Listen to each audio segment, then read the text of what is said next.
Olá, povo de Deus, meus amigos do YouTube, estamos aqui para compartilhar mais um trecho da palavra do Senhor, um texto que está em Filipenses, capítulo 1, o verso 6, e nos diz o seguinte: tendo por certo isto mesmo, que aquele que em vós começou a boa obra, a aperfeiçoará até o dia de Cristo Jesus. Pai Santo, em nome de Jesus, eu te peço, fale conosco, instrua-nos por meio da tua palavra. Quantos, ó Pai querido, tiverem a oportunidade, o privilégio de ouvir essa ministração, que o Senhor venha abençoar, que o Senhor venha conduzir a palavra aos corações e cumprir por meio dela o propósito do Senhor, no nome de Jesus. Tem uma igreja aqui em Belo Horizonte que no hall de entrada, na entrada da igreja, tem uma placa: estamos em obra,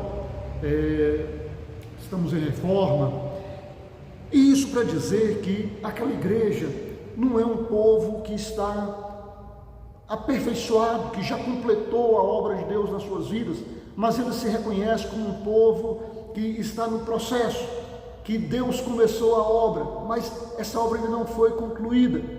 E assim que eu soube dessa frase, isso me chamou muito a atenção, porque o nosso texto aqui fala exatamente sobre isso, de que nós somos obra do Deus vivo, do Deus Todo-Poderoso, o mesmo Deus que criou os céus e a terra, o mesmo Deus que pegou da terra e formou ali o homem, soprou o Espírito, e esse homem então, aquele boneco, uma vez que recebeu o Espírito Santo de Deus, se tornou a alma vivente, se tornou um ser criado à imagem e semelhança de Deus.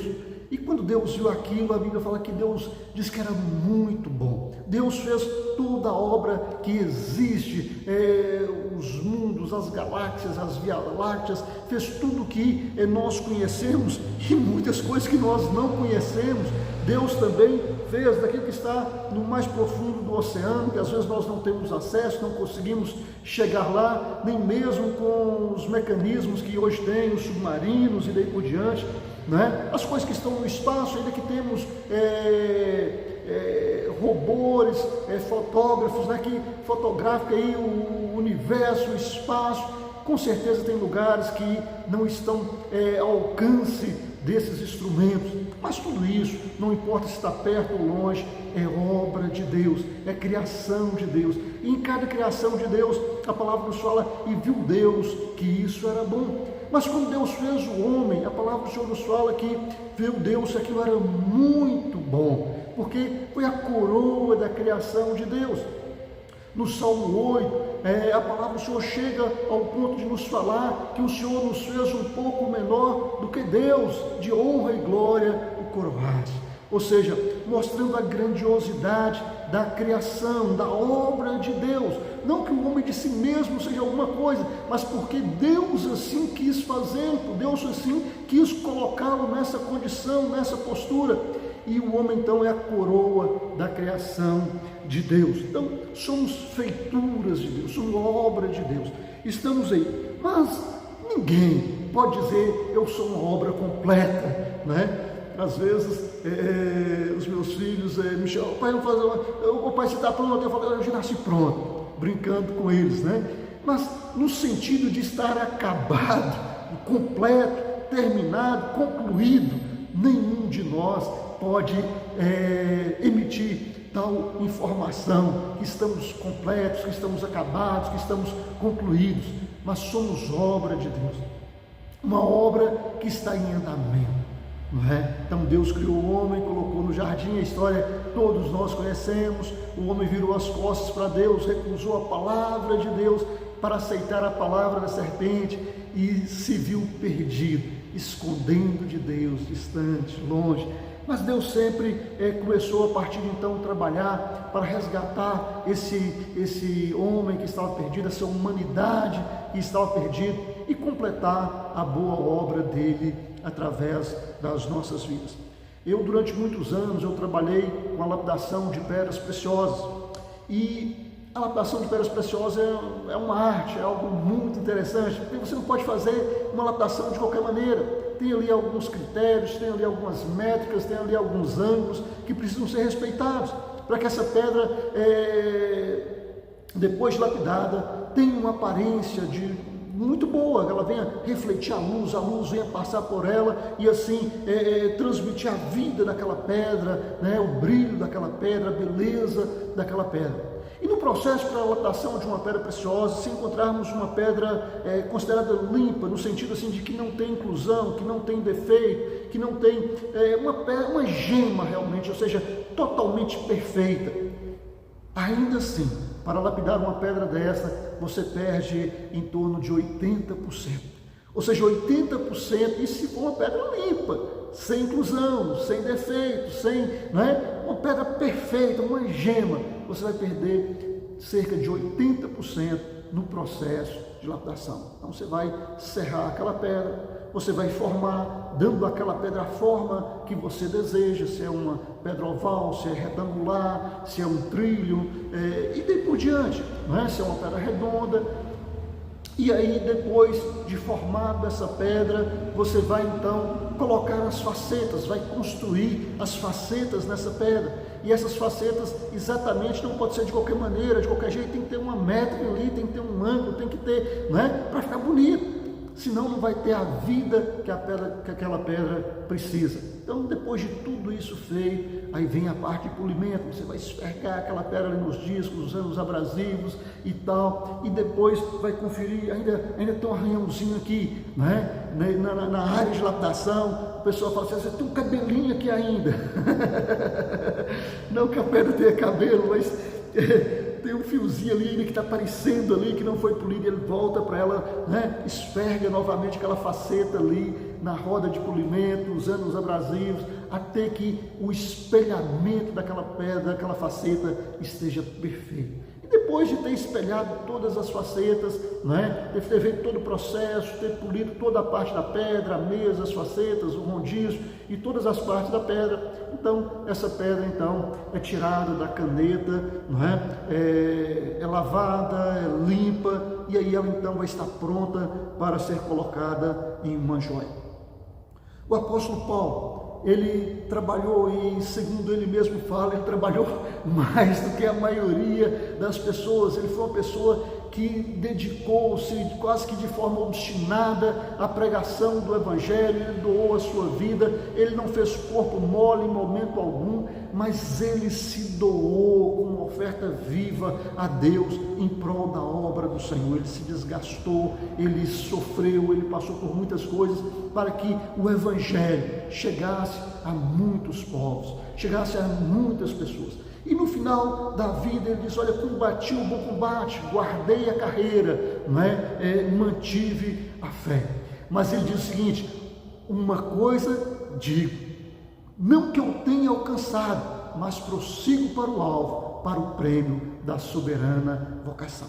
Mesmo aquele servo de Deus, cheio da graça de Deus, cheio da unção de Deus, cheio do poder de Deus, cheio do Espírito Santo de Deus, que foi usado de uma maneira extraordinária na proclamação do Evangelho, no final da sua vida, quando ele disse que ele estava pronto a ser oferecido como uma oferta viva no sacrifício, no altar de Deus, ele diz que ele não julgava ter alcançado a conclusão da obra de Deus na sua vida, que ainda não havia se completado a obra de Deus na sua vida, mas dizia, uma coisa eu faço, esquecendo-me das coisas que para trás ficaram, avanço para as que adiante de mim estão, prossigo para o alvo. Ainda não sou perfeito, ainda não fui aperfeiçoado, ainda não sou uma obra concluída, mas eu continuo perseguindo esse alvo, eu continuo caminhando nessa direção, eu vou chegar lá, o mesmo Deus que começou a boa obra, ele vai concluir até o dia de Cristo Jesus. Irmãos, é muito comum a gente ver aqui, sobretudo no Brasil, obras inacabadas, chamados elefantes brancos, ou seja, estruturas que foram feitas não com o intuito de abençoar ninguém, mas simplesmente para dar lugar à roubalheira, dar lugar ao desvio de verbas públicas, e às vezes faz uma obra lá no meio do nada, que não vai beneficiar ninguém, nem lugar nenhum, mas os recursos que foram utilizados eram muito recursos. que poderiam estar abençoando as pessoas. E pelo Brasil todo você vai encontrar essas obras, os chamados elefantes brancos, ou seja, obras inacabadas, obras que não foram concluídas. Mas isso, meus irmãos, porque é fruto de políticas conduzidas por homens corruptos, homens sem Deus no coração. E aqui não vamos ser inocentes, achar que tem partido de Deus e partido do diabo. Não, os partidos que existem no Brasil são partidos de homens, compostos por homens e por mulheres, e muitos corruptos, pessoas sem Deus no coração, sem temor no coração, que só pensam em si mesmos e se beneficiar de estar naquela posição para desviar verbas públicas, pegar o que não é seu, prejudicar o povo, impedir que o acesso, que a verba que poderia melhorar a condição do pobre, fazendo com que ele tivesse uma moradia, fazendo com que ele tivesse uma escola, fazendo com que essa escola fosse equipada com uma boa biblioteca, e aí faz uma obra no meio do mato que não abençoa ninguém, nem coisa alguma. Mas, meus irmãos, Deus não é assim. E o apóstolo está falando aqui para a igreja de Filipos, está falando aqui para os filipenses: olha, tendo por certo isso mesmo, ou seja, não há dúvida, não podemos comparar, pensar, imaginar, termos a loucura, a disfarçatez de achar que o nosso Deus se comporta como os homens perversos dessa vida e dessa terra.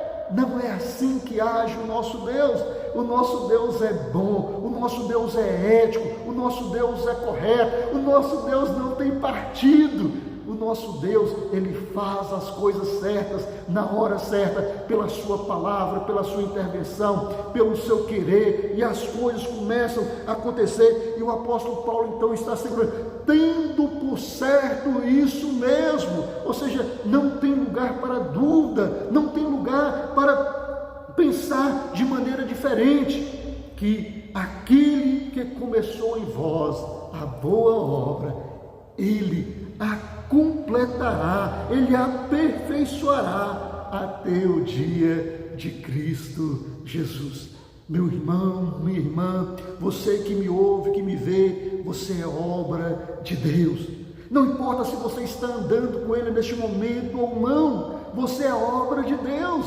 Não importa se você já teve a compreensão do plano de Deus para salvar a sua vida, você ainda assim é uma obra de Deus. E o apóstolo Paulo está falando que aquele que começou em nós a boa obra, Ele aperfeiçoará. Não tem ninguém perfeito. Nós estamos no processo, nós estamos em andamento, nós estamos em obra, nós estamos em reforma, nós estamos em construção. Deus está agindo nas nossas vidas, nos moldando, tirando de nós as imperfeições. Como eu falei aqui, da pedra preciosa para ser lapidada, ela perde 80% do seu corpo, da sua condição, para dar lugar a 20% de beleza, de perfeição, de glória, ao ponto de se coroar ali numa joia.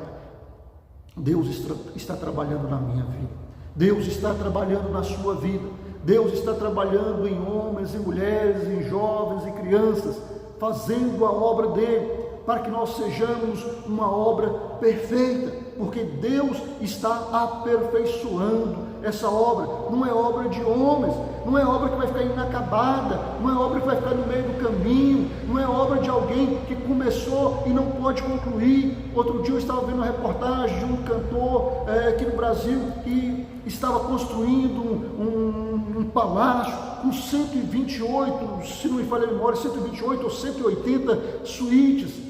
E o rapaz morreu sem conseguir completar aquela obra. Está lá um elefante branco, uma obra inacabada, não com dinheiro público, com dinheiro privado, mas que não concluiu, não acabou. Mas Deus não é assim. Tendo certamente isso mesmo, que aquele que começou, Ele é poderoso para aperfeiçoar. De repente você está olhando para si e dizendo, mas eu estou todo errado, eu estou cheio de erro, eu estou cheio de engano. Certa vez eu conversava com o Senhor já muito idoso, e esse moço ele foi militar no interior. Na época dele as coisas funcionavam de maneira meio diferente, e eu falando para ele do amor de Deus, que Deus quer completar a obra na vida dele, que Deus quer aperfeiçoá-lo para o dia de Cristo Jesus, e ele virava para mim, às vezes até com lágrimas nos olhos, e dizia: pastor, não tem jeito para mim, eu fui muito ruim, mandava eu fazer, eu fazia. A gente prendia os bandidos lá, não tinha cadeia para colocar não, a gente amarrava um tijolo, uma pedra nele, jogava ele no rio e via ele afundar. Isso ele me contava, se é verdade ou não, eu não sei, não é? E se a gente está falando aí de 70 anos atrás, não é? De pelo menos 60 anos atrás, não é? Então, ou seja, a pessoa viveu um período onde se aplicava, tentava se aplicar as leis de uma maneira que hoje não é comum, que hoje não é o praticado, que hoje não é o correto, mas ele se acha então que é uma obra que não pode ser concluída, que não pode ser aperfeiçoada, e eu dizia para ele: não, isso não é verdade. Todos nós somos obra de Deus, e se deixarmos, Deus vai nos aperfeiçoar, Deus vai nos construir, Deus vai construir em nós uma coisa boa. É verdade que Deus não violenta ninguém, Deus não abusa de ninguém, Deus não pega ninguém à força e fala assim: olha, eu vou te mudar, eu vou te aperfeiçoar, se a pessoa não quiser. Mas uma vez que nós deixamos, a palavra do Senhor nos fala: eis que estou à porta e bato. Se alguém ouvir a minha voz e abrir a porta, eu entrarei na sua casa, cearei com ele e ele comigo. Se você abre a porta no seu coração para Jesus, Ele vai entrar na sua casa, Ele vai entrar na sua vida, Ele vai começar a trabalhar e retomar a obra dEle em você, construindo em você, tornando você um homem de bem, tornando você uma mulher de bem, tornando você um jovem, uma jovem de bem, uma pessoa afinado com a vontade do Pai, ligado a Deus, vinculado aos céus, porque você está deixando Deus fazer em você a boa obra. Mas Deus não violenta ninguém. O apóstolo Paulo, como eu dizia, mesmo tendo dedicado toda uma boa parte da sua vida na pregação do Evangelho, chegando no final, dizendo que já estava pronto para ser oferecido em libação, ele dizia: mas não julgo ter alcançado, mas uma coisa eu faço, eu caminho para o alvo. Não fique parado, não fique parado. O Senhor está te dando a oportunidade de você caminhar em direção ao aperfeiçoamento. O Senhor está te chamando para ser aperfeiçoado. O Senhor está te chamando para ser uma obra que Ele quer concluir. E Ele não vai deixar você mal acabado, Ele não vai deixar você... Não. Se você o chama para fazer parte da sua vida, Ele vai construir em você uma obra boa, uma pedra viva, como Pedro fala: vós sois pedras vivas, ou seja, uma pedra viva para a glória de Deus. Então, mas às vezes é necessário nessa construção, no processo de construção, no processo que se usa para construir, ter algum desgaste. Lá em Provérbios fala assim: como o ferro com o ferro se afia, assim o homem afasta o seu amigo. Na nossa caminhada nós trombamos uns nos outros, e ora nós somos usados para tirar uma aresta que está no outro, ora o outro é usado para tirar uma aresta que está em nós.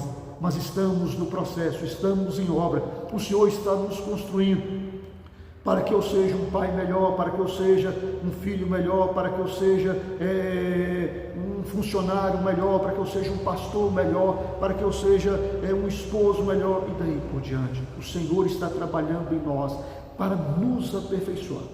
Mas a Bíblia que fala que isso vai acontecer até o dia de Cristo Jesus. E que dia é isso? Pastor, no Antigo Testamento fala muito sobre o dia do Senhor. O dia do Senhor é o mesmo dia de Cristo.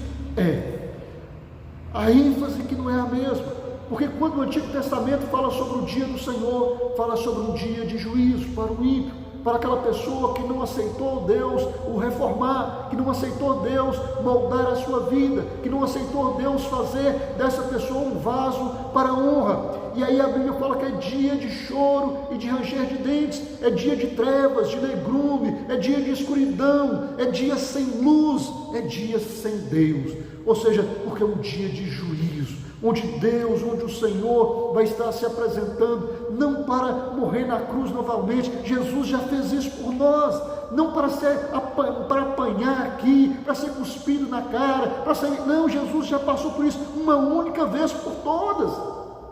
O dia do Senhor, dito no Antigo Testamento, é um dia de juízo para o ímpio, para aquela pessoa que não quis Deus, para aquela pessoa que escolheu outro processo, para aquela pessoa que escolheu o caminho largo, porque Jesus diz que o caminho é estreito, a porta é apertada, e nós passamos por ela, mas o Senhor ali vai nos mudando, vai nos moldando, vai tirando as arestas, vai tirando o acúmulo que não pode ser levado na caminhada, que tem que ir se perdendo pelo meio do caminho. Mas é o processo em que Deus está nos mudando, onde Deus está nos moldando, onde Deus está construindo em nós um vaso para a honra, um vaso para a glória, um vaso para a habitação do Espírito Santo de Deus, onde o maior tesouro é colocado em um vaso de barro, que somos nós.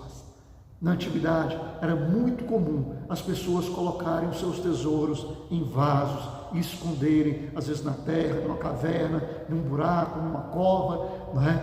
Colocavam um tesouro num vaso de barro. E o maior tesouro é o Espírito Santo de Deus. E Deus está trabalhando para nos tornar vasos para a honra, onde recebe, onde se torna habitação do Espírito Santo de Deus.